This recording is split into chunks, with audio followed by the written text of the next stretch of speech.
Bienvenue sur cette chaîne où nous cheminons ensemble sur les sentiers de Dieu pour un temps de ressourcement avec notre Seigneur. Après une courte prière, installée au calme, laissez-vous guider par l'écoute de la lecture du jour, puis par un partage méditatif qui vous rapprochera toujours plus de notre Seigneur. Vous êtes maintenant installé confortablement au calme, une bougie allumée. Tournons-nous ensemble vers le Seigneur. Au nom du Père, du Fils et du Saint-Esprit. Père très aimant, je viens à toi pour te retrouver. Renouvelle, s'il te plaît, mes pensées par ta parole.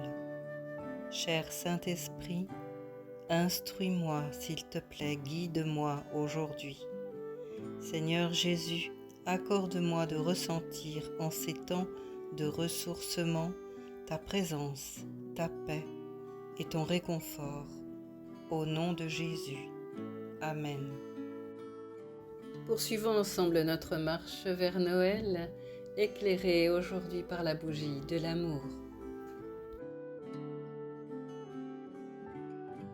Lecture de la première lettre aux Corinthiens. L'amour est patient, il est plein de bonté. L'amour n'est point envieux, l'amour ne se vante point. Il ne s'enfle point d'orgueil, il ne fait rien de malhonnête. Il ne cherche point son intérêt, il ne s'irrite point, il ne soupçonne point le mal, il ne se réjouit pas de l'injustice, mais il se réjouit de la vérité. Il excuse tout, il croit tout, il espère tout, il supporte tout. L'amour ne périt jamais.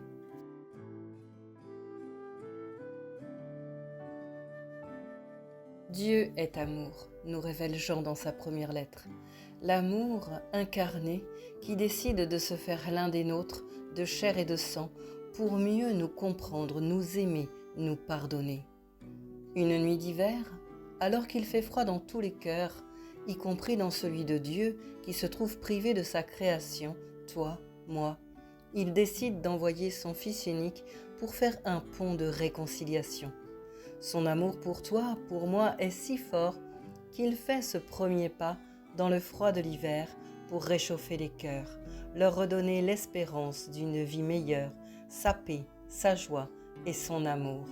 Quant à nous, poursuit Jean dans sa première lettre, nous aimons parce que Dieu nous a aimés le premier. Pourtant, ce Dieu amoureux de l'être humain se cache dans une grande pudeur. Paul, dans sa première lettre aux Corinthiens, nous révèle comment Dieu, amour, t'aime à travers Jésus. Tout d'abord, il nous enseigne « L'amour est patient, il est plein de bonté ». Dans Exode, on lit que Dieu est miséricordieux et compatissant, patient, riche en bonté et en fidélité. Dans sa passion amoureuse pour l'homme et la femme et l'enfant, Dieu attend, rempli d'une miséricorde qui déconcerte. Il voit ta misère humaine, tes limites, tes faiblesses. Malgré tout, il choisit de rester fidèlement près de toi, plein de bonté. Il sait, il te connaît parfaitement, c'est ton Créateur. Il connaît toutes tes fragilités, ta vulnérabilité. Il veut que tu prennes conscience que seul, tu ne peux pas te libérer de tes chaînes, de tes fardeaux. Et c'est là qu'il fait preuve de patience envers toi. Il attend qu'après un certain temps que tu définis, où tu auras lutté seul, tu t'approches de Dieu. Alors il te parle de Jésus, son Fils unique. Jésus t'aime si fort qu'il a donné sa vie pour toi. Il n'y a pas de plus grand amour que de donner sa vie pour ses amis, nous dit Jean 15, 13. C'est ce que Jésus est venu vivre sur cette terre pour toi, car tu es son ami, afin de te réconcilier avec le Père, t'accorder le salut de ton âme et la vie éternelle.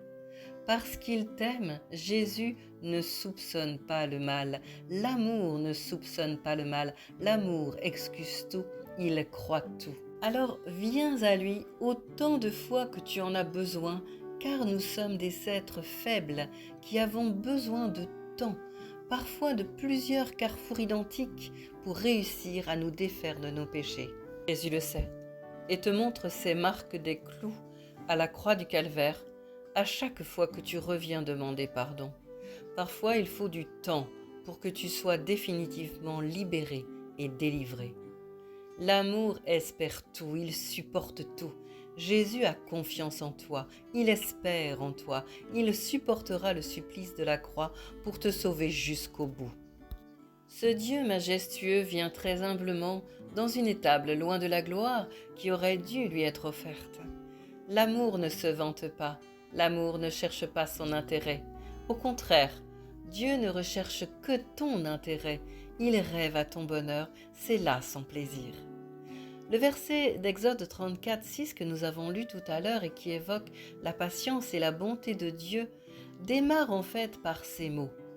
Déchirez vos cœurs et non vos vêtements, et revenez à l'Éternel votre Dieu, car il est compatissant et miséricordieux, lent à la colère, riche en bonté et en fidélité.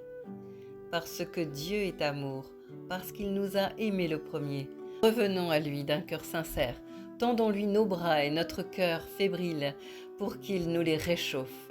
Mais aussi, soyons pleins d'amour les uns pour les autres. Ne gardons pas de rancune, d'amertume. Essayons de pardonner et, sinon, abandonnons cette impossibilité de pardonner pour l'instant à Dieu qui peut tout changer avec le temps. En ce jour, embrassons et serrons dans nos bras ceux et celles que nous aimons. Après une courte prière, nous réciterons le Notre Père, mais d'abord, je te laisse un instant en tête-à-tête avec Jésus pour lui dire ce que tu voudrais qu'il fasse pour toi.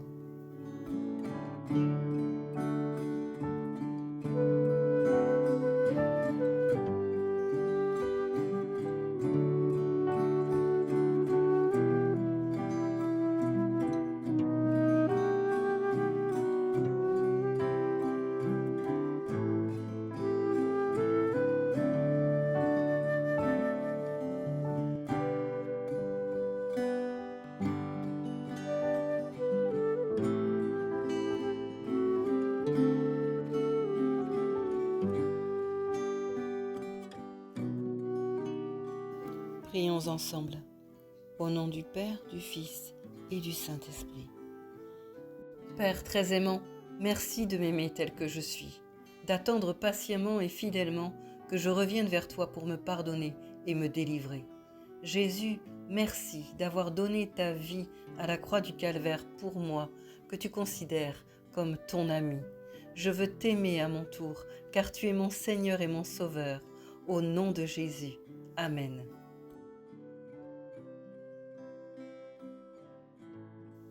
Notre Père qui es aux cieux, que ton nom soit sanctifié, que ton règne vienne, que ta volonté soit faite sur la terre comme au ciel.